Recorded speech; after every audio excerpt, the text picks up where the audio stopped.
here with the review, and this review this week will be on the Mario movie, the second one of the series. Um, it's gonna be like the Five Nights at Freddy's movie, okay? And what I mean by that is that a lot of everything that everyone's complaining about is everything that everyone complained about with Five Nights at Freddy's. If you don't understand it, then you won't get it, in a sense. So what I mean by that is that they throw references mostly from the games to the movie, and that's all it is. It's just references that if you don't watch them or play the games, you won't understand them or know any of the characters. But I mean, they're pretty well known all around. Mario, Luigi, Yoshi, Peach, Princess Rosalina, Bowser Jr. I mean, everyone's been around since the dawn of time to realize that those are characters from Mario. But there's some stuff that I didn't like about this movie, and again, it's going to be 50-50 for me. I liked the movie for how beautifully, visually, and overall the story wasn't like the worst of all. It went from point A to point B, finished and done. But there's some stuff that I just did not generally like about this movie that I will touch up in this video. But if you guys are a fan of Mario and you guys love just kids movies just being dumb fun and just looking for a great movie, because this movie is visually beautiful, I applaud Illumination for making their movies look just gorgeous. Like looking at the coins to the power-ups to the way that Mario and Luigi get dirty from dust and debris, and the when they jump in the waters. It's just visually beautiful. And I got to see it in IMAX theaters, and I'm not gonna sit here and bash the movie for not looking good. Everything looked good. I even looked at little details of trees and stuff, and I applaud animators that do animation for big companies, or video game developers that do certain stuff that make stuff look real, from background drops to making just a tree move in a certain way. I applaud that. So kudos to everyone on this project, because for 2 hours I was visually entertained by everything. Um, Now let's get into the bad stuff. I don't think this movie did very well doing the Mario Galaxy stuff, and this is the Doctor Strange and the Multiverse of Madness effect, to where they put a good title for the movie, but in the movie they don't develop anything else besides going to maybe two or three different places. What I mean by that is in Doctor Strange, we went to they jumped through the universe, which showed uh, Doctor Strange and America Chavez jumping through each time in each new universe, but that's all they did. And then we ended up in one dimension for almost half the movie, and then we went to another dimension, back to the main dimension of 616. That is only three dimensions. I don't like that. If you're going to do the multiverse, I want to go to different places each time that escalate the story to saying, "Hey, something happened here. This is why we have to go to this dimension, or this, and this." That's what I want from multi-dimensional stuff. The Mario Galaxy movie didn't really do that for me either. They went to maybe two or three different planets, and then they just showed the rest in the background. They showed Peach and all them going through space, and then they talked about Star Fox, which I'll get into in here in a second. But there was nothing there that gave me Mario Galaxy. It only gave me a few planets, and then we ended on a planet. I'd rather show a bunch of different planets going from point A to point A, one, two, three, four, then maybe B. But that's just my problem with these like adventure type movies. Like if you're going from point A to point B and it's on Earth, cool. You stop at a few places. The Mummy or the Mummy to the Scorpion King did this the perfect way. You went from each location that the son left for the parents, and you went to those locations that made it from point A, one, two, three, four, five, and then we got to point B. That's what I like. Even if we don't spend that much time there and it's just a collage of stuff, I like that because we actually got to see it. Not just, oh, it's in the background somewhere. You'll see it when you pass by it. No, Alex made it his efforts to show his parents where they were going and why they went to these each different locations. And that makes it better than just, oh, we're going to have these in the background and not go to these places. Like, I didn't feel Mario Galaxy. I felt like Mario Planet 1, 2, 3, and then the big boss fight. That's all I felt. And that's how the Doctor Strange effect felt. We went from main universe, jumped through time, saw everything in the background, and then we were to point 1A, and then straight to the boss fight. Back to our original dimension. I'd rather have a lot of different adventures. And if you're gonna tease the multiverse or any type of a lot of like places, I'd rather see them in action than just them in the background. That was problem number one. Problem number two, I can tell they are trying to do the Super Smash Bros. Effect, which is the Marvel equivalent of we're gonna put every character that we know can be in Smash Bros. And put them in movies and not establish them, but we want you to like them first. I don't like that. The Mario movie should be the Mario movie.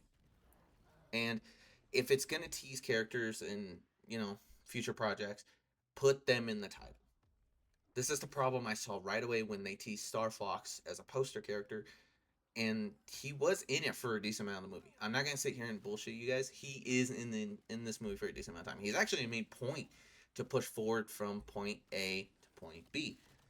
I don't like that because all you're doing is setting up a future project that's not ready or full into development yet because you still have other projects that you need to make. For the Super Smash Bros., you need Kirby, Donkey Kong's own version of his own movie, Zelda, you need all these other characters, and I don't want to see Kirby in a Star Fox movie.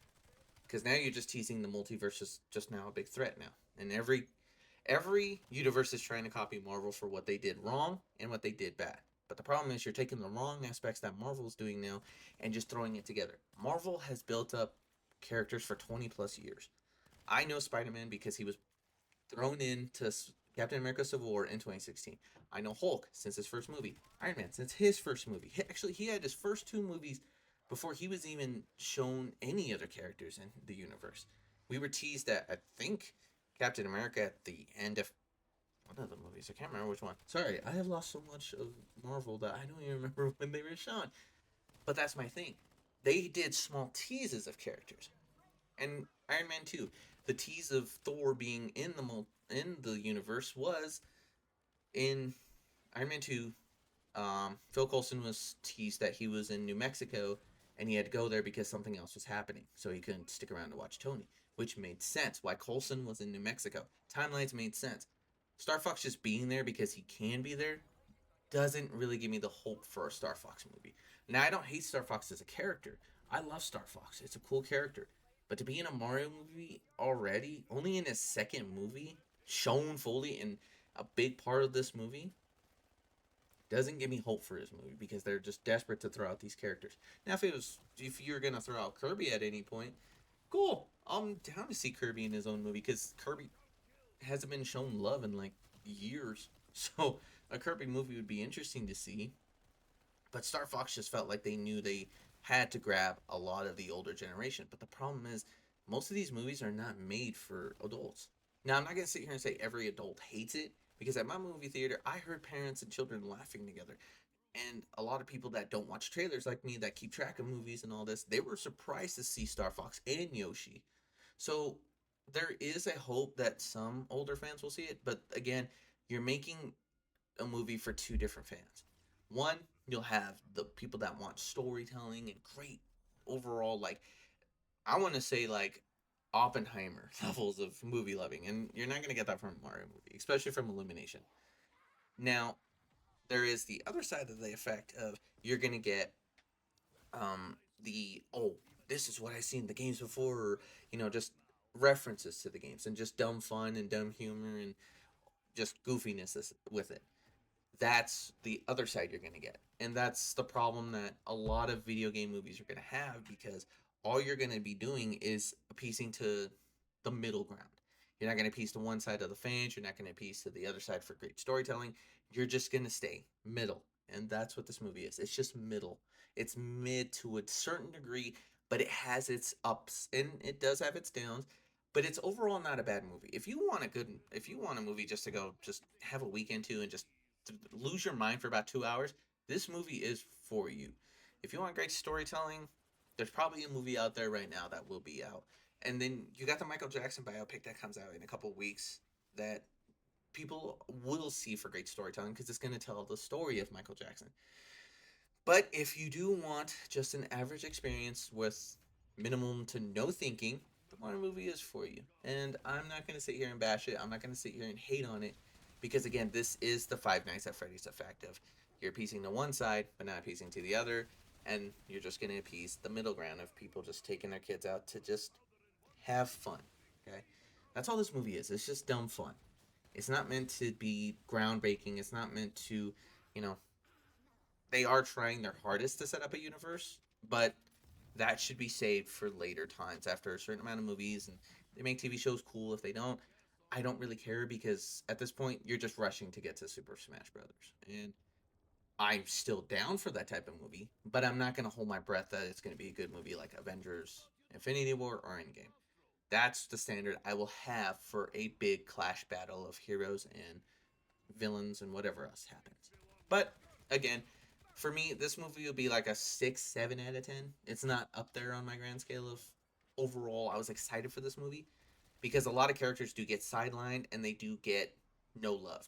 Because again, you just have to see the movie for yourself. I don't want to spoil it because again, there's so much that they do right and there's so much that they do wrong that I could be wrong.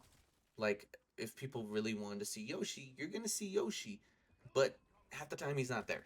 So again, it's middle ground. That's the best way I can give this movie. Um, for my next couple of videos, I'm waiting for a lot of shows to finish. I gotta rewatch Jujutsu Kaisen. I do want to do a review on that because that will be my first anime TV show that I would love to do. So I need to rewatch that and get that finished. Invincible started. Uh, Daredevil just started too, and then The Boys should start sometime this week. The Mall TV show for Disney for Star Wars will start this week. So, guys, I got a lot that I have on my plate for reviews coming up. Movie wise, there are some movies coming out. I do know the Michael Jackson movie comes out at the end of this month, and then the Mortal Kombat movie starts off the beginning of May. So, again, there's a lot of stuff I have planned, and a lot of it's going to take up a lot of my time to get reviews fully done and very well talked about because again, a lot of movies now either they're gonna hit middle or they're gonna hit the greatest. I can't really say what movies I'm excited for right now because um, it's gonna be hard to tell. TV shows the same way too. They can appease a lot of different fans at the same time, and I'm trying to stay to the degree of I'm giving you guys my honest reaction to not being biased. Unless it's Spider Man. Spider Man will always have my heart. Depending on how the Spider Man Noir and the Spider Man Brand New Day movie goes, I still have hopes for these movies to be good and TV shows. So, video game wise, I do have a review set that I want to plan for in May. Forza Horizon 6. I have a planned video that I want to do for something that's special for me and what I want to try. So, be ready for that one in May. Yeah, again, if you guys want to go check out some of these movies and TV shows, watch them and leave your thoughts down below. Even if I posted this video like maybe like weeks ago, you guys can still come back and comment. It does help the video out and it does help me get some recognition in the FYPs for other people. So, I'm honestly happy that the views are going up and the likes are going steadily. I'm happy for that. I love what I'm doing. And talking about it literally to myself and giving you guys my honest and thoughtful reviews or what I do for. So again, like, comment, subscribe. This video is gonna be posted on Easter, so happy Easter to all. Um, I wish you guys nothing but the best, and I hope this movie review helped you. And you guys go check it out and give me your honest thoughts down below. I'll catch you guys on my next one. Peace.